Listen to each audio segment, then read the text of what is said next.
الحمد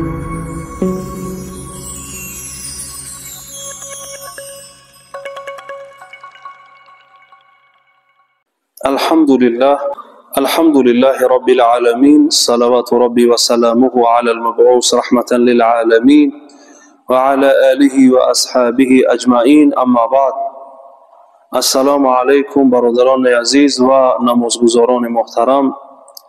خداوند شکر میکنیم که من و شما را در خانه خودش با تن صحت، با ایمان و توفیق، با بندگی هدایت کرد و راهنمایی کرد و در ماه مبارک رمضان به شب‌های قدر رسانید که امشب یکی از شب‌های طاق دهه آخر ماه مبارک رمضان است که پیامبر صلی الله علیه و سلم میگویند التمسوها فی وتر العشر الاواخر، یعنی شما شب قدر را، یعنی شب‌های طاق دهه آخر ماه مبارک بجویید. امشب یکی از شب‌های قدر است و برای گذشتگانمان دعا میکنیم که الله تعالی پدران و مادران مؤمنین مسلمین، گذشتگی‌های ما و شما و تمام مؤمنین مسلمین جهان رحمت و مغفرت شایسته جنت کند، زنده را هدایت و توفیق بندگی نصیب کند.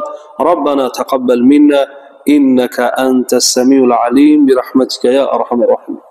برادران عزیز، حسب ترتیب و بیان سوره ها ما و شما در سوره نور هستیم که سوره نور یکی از سوره های مدنی هست، تقریبا 64 آیت دارد.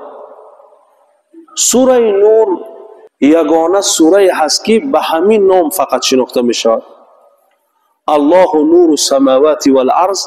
این آیت که در همین سوره ذکر می شود، تسمیه یا نامگذاری سوره هم با همین که سوره نور، آیت نور در این ذکر می شود، برای همین نامگذاری شدگی است سوره نور.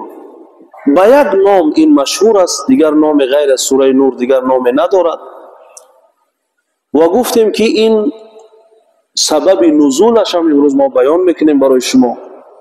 و این سوره سوره مجتمع هست، یعنی چگونه جامعه را ما بسازیم و جامعه چگونه بندگی خدا داشته باشد.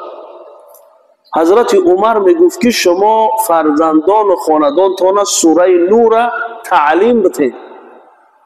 در این سوره نور چیزهایی هست که اگر بنده مؤمن اونا را بیاموزد میتواند که در مجتمع یک انسان صالح و سالم و بی‌ضرر زندگی کند. و سبب نزول سوره نور شما میدونید که قصه افک است. افک یعنی بهتان بستن با عایشه رضی الله تعالی عنها، مادر مؤمنین، اون پاکدامن، اون فقیه، اونی که بعد رسول اکرم صلی الله علیه وسلم بسیاری از مسائل دین را بر امت رساندند. چون که با اتفاق اهل علم عایشه مادرمان وقتی رسول اکرم صلی الله علیه وسلم از دنیا گذشتند همگی 18 سال عمر داشتند. و شما ببینید که سخن درباره چی می رود در اینجا؟ در عرض و آبروی خانه یگان صحابه صحبت نیست یا انسان مؤمن و مسلمان، در خاندان نبوت صحبت می شود. قصه از اینجاست که گفتیم سبب نزول سوره نور هم همین است. عایشه مادر ما خودش نقل میکند، میگد که وقتی که رسول اکرم صلی الله علیه وسلم جای سفر میکردن یک عادت داشتن که چون که ازواج مطهرات زیاد بودن، 9 نفر بودن، میگه کان اقرا بینهن، یعنی رسول اکرم قرعه کشی میکردن بین اینها، فمن خرج منهن سهمها، کسی از اینها نامش که میبرامد هموش رسول اکرم صلی الله علیه و سلم میگه میگرفت سفر میکرد. فاقرا بیننا فی غزوه غزاها رسول الله صلی الله علیه و سلم، یکی از غزوه هایی که رسول اکرم میخواستن بروند در یک جنگ، میگه بین ما قرعه کشی کردن، فخرج سهمی، میگه نام من برآمد. یعنی اراده الله رب العزت در این سفر همین بود که در اون غزوه ذات الرقا میگه ما برآمدیم با سفر با رسول اکرم صلی الله علیه و سلم رفتیم میگه در اونجا غزوه یعنی جنگ به انتها رسید. از اون طرف بر میگشتیم. وقتی من میگه در شتر خود در هودج خود بودم، یعنی شما همتون میدونین بالای شتر یک چوب گذاشته میشود که زنها در داخل همون میشینن، یا اینکه پادشاه اگر سفر میکرد یا اینکه کلان قوم سفر میکرد در داخل همون مینشست. میگه من در هودج خود در بالای شتر خود سوار بودم. ما با قوم میگه برگشتیم به سوی مدینه.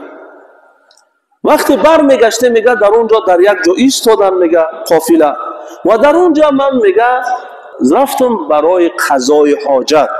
فرجعت من شأنی، میگه من از اونجا برگشتم. وقتی من برمیگشتم میگه من عقد داشتم میگه، یعنی چی میگیم اون رو، هار زره یک چیزی میگه در گردنم داشتم، همون عقد میگه من گم کردم. پس گشتم برای کفت و کافی همون عقد. میگه وقتی من او را کافتم تفتیش کردم، جای رفتگی بود جای حاجت همه جا را میگه کافتم، او را یافتم. وقتی یافتم برگشتم آمده میگه قافله رفته بود. میگه عایشه مادرمان از امهات المؤمنین هست. در شأن او این قصه را برادران به خاطر ما میرسانیم که وقتی از یک رویه، از یک پدیده نامطلوبه که مفهوم دین، معنای دین ندانستن، تا حاضر سخنهای زیادی میگن جوانان مؤمن و مسلمان بدانند که این قصه از کجا بود تا کجا رسید. میگه وقتی که من برگشتم آمدم قافله رفتگی بود، من میگه در همونجا من ایستادم که قافله وقتی که مرا میبیند، چون که زنهای اون زمان به نهایت نحیف بودن، نمیدونستی که در اون هودج هست یا نیست. و اینم بعد آیت حجاب بود. آیت حجاب که سال 5 هجری فرض شده بود حجاب، این سال 6 هجری است. میگه بنابراین کسی هم خبر نمیگرفت که آیا این شخصیت در درون هودج هست یا نیست. بنابراین میگه من برگشتم در اونجا نشستم و میگه گفتم مرا که وقتی دیدن در هودج نیستم برمیگردن مرا میگیرن. در همونجا میگه مرا خواب برده است. و ما ایقظنی الا استرجاع صفوان ابن معطل السلمی. این از عقیب قافله می آمد. این عادت داشتن مردم عرب، هر جا که قافله می ایستاد دم می گرفت، یک کس از عقیب می آمد که یگام چی نمانده باشد اون را با خودش می گرفت. صفوان ابن معطل السلمی میگه آمد دید که عایشه مادرمون در اونجا خواب است. عایشه مادرمون میگه مرا نخیزان چیزی مگر استرجاع صفوان. او چی گفت؟ گفت ان لله و انا الیه راجعون. یعنی اینا عایشه را فراموش کردن در اینجا. همین سخن حقیقت عایشه مادر ماخذ میگه فوالله، قسم به الله، میگه او با من هیچ صحبت نکرد، شتر شپایون کرد، در شتر ما سوار شدیم. میگه آمده، میگه وقتی میگه ما در مدینه میدرآمدیم دنبال قافله، منافقین موقع یافتند در عرض و آبروی خاندان نبوت سخن کردن. اینا اولین کسی که صاحب افک است عبدالله ابن ابی ابن سلول. این منافق، این انسان پست گفت هلک من هلک. یعنی گویا که صفوان ابن معطل السلمی کاری ناجای با مادر مؤمنین کرده باشد و این آوازه را پهن کرد در مدینه. و عایشه مادر ما میگه من دختر جوان بودم، از این چیزها نمیدانستم. میگه وقتی که خانه آمدم روز تا روز این آوازه ها پهن میشیدن. با مستع میگه من بیرون برآمدم، اون میگه یکی از اون نزدیکای خودش که در غزوه بدر شرکت کرده بود میگه همون را لعنت کرد در پیش من. همون مرد میگه من را گفتم تو کسی را لعنت میکنی که در غزوه بدر شرکت کرده است؟ گفت او میدونی در شأن تو چی میگه؟ گفت چی میگه؟ گفت تو را خیلی سخنها میگه که تو از قافله عقیب ماندی و با صفوان ابن معطل السلمی و فلان فلان، همون سخنهای ناجا را میگه. از اونجا عایشه مادرمون اطلاع پیدا میکند که در دهن مردم در مدینه منوره نسبت خانواده پیامبر این چنین سخن هست. این قصه تمام علمای دین نوشتن که به خاطر هست که مؤمنین مسلمین جهان دا این تسلیت باشد که اون خانوادهشون اگر پاک دامنن و با این چیزها تهمت میشوند، این هم تسلیت برای اونا باشد. یعنی این چیزها در همه زمان بود. جماعتی پلید ناپاک در هر زمان بودن که موقع میگفتن که آبرو یک خاندان برن، اما این دفع آبرو و ارز خاندان نبوت اینو صحبت کرده. میگه وقتی که من آمدم پیامبر را گفتم که من میخوام که خانه پدر و مادرم برم. پیامبر میگه با من صحبت نمیکرد بسیار، از اینکه آوازه بسیار شده بود. میگه مرا گفت که میتونی برای خانه پدر و مادرت. من باید این امر تحقیق کنم. میگه از اونجا من خانه آمدم، با مادر ملاقات کردم، پدر ما دیدم. میگه چه من گفتم که میدانی که چی گپ هست در مدینه؟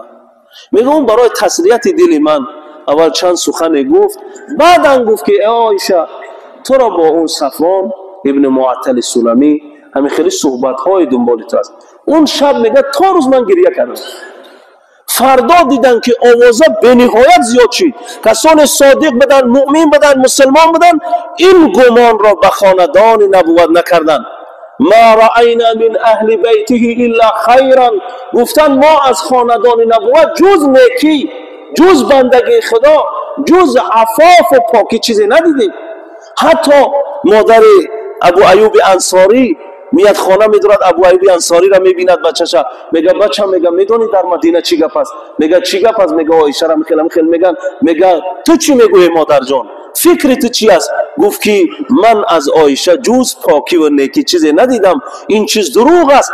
ایوب انصاری مادرش گفت هی خیر منک، ای عایشه جان، گفت عایشه ای تو در نیک و پاک است، نشود صحبت بکنی. تعداد انسان های صادق و مومن این سخن کردن. بعضی ها روز تا روز جماعتشون زیاد میشیدن، تهمت ها و اغوا و شما میدونین مردم دنبال همین است.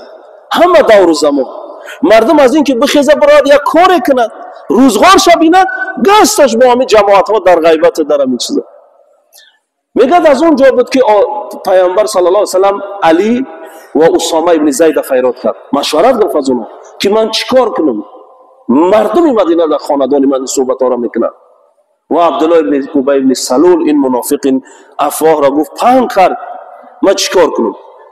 اسامه ابن زید گفت که ای رسول اکرم، ما رأینا من اهلک الا خیرا، ما جز پاکی و نیکی از خانواده تو چیزی ندیدیم، این فکر من است. حضرت علی گفت که ای رسول اکرم، گفت اگر صحبت های این خیلی هست، راهش باز که برو. و گفت و نساء غیرهن کثیر، زنها غیر این عایشه و دیگه خیلی زیادن، یعنی راهش باز کن.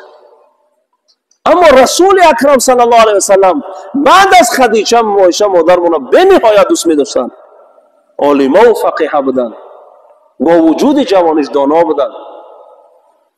رسول اکرم صلی الله علیه وسلم حضرت علی دید که چیزی نمیگه، گفت که فاسأل الجاریه، او همی غلام زنی که با عایشه هست از این بپرس.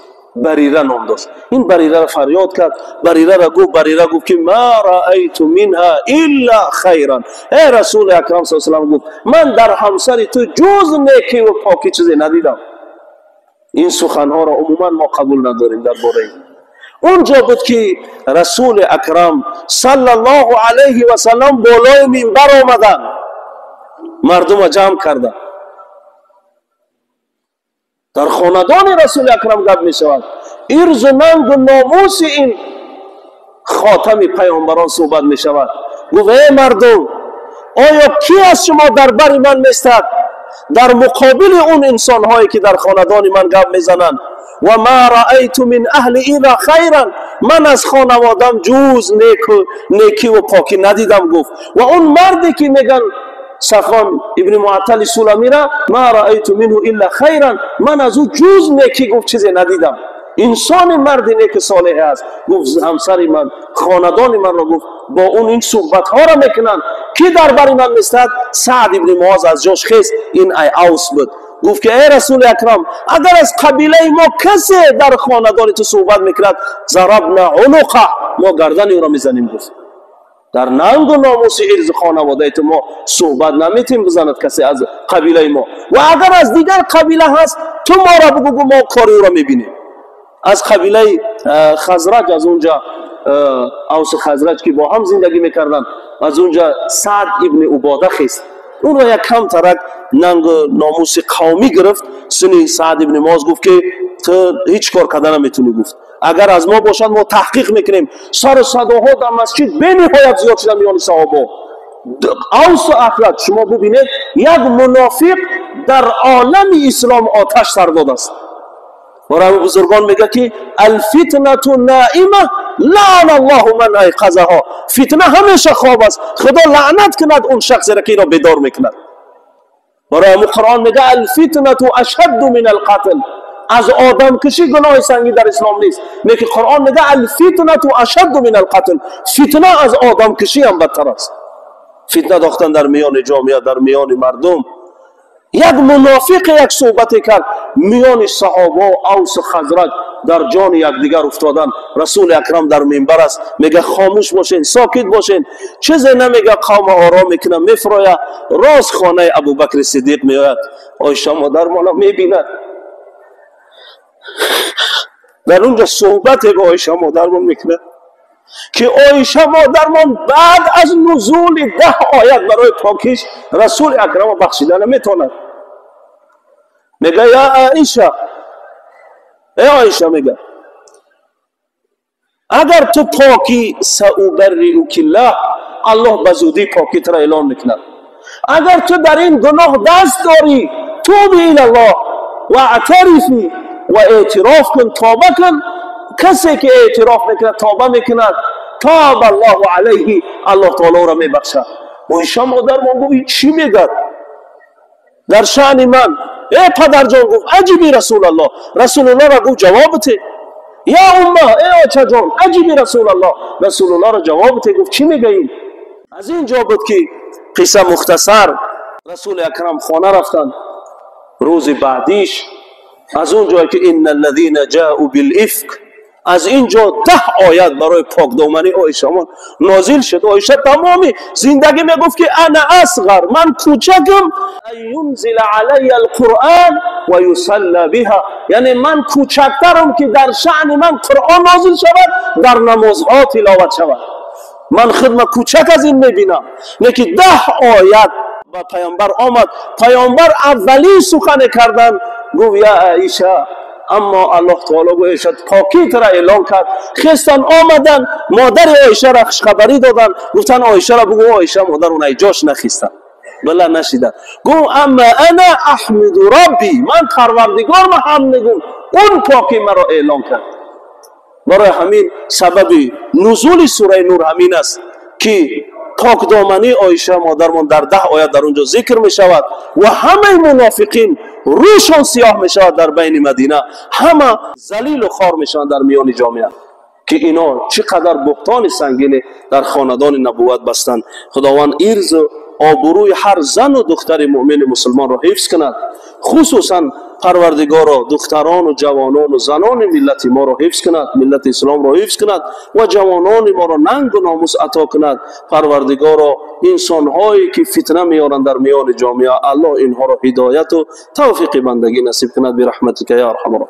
السلام علیکم.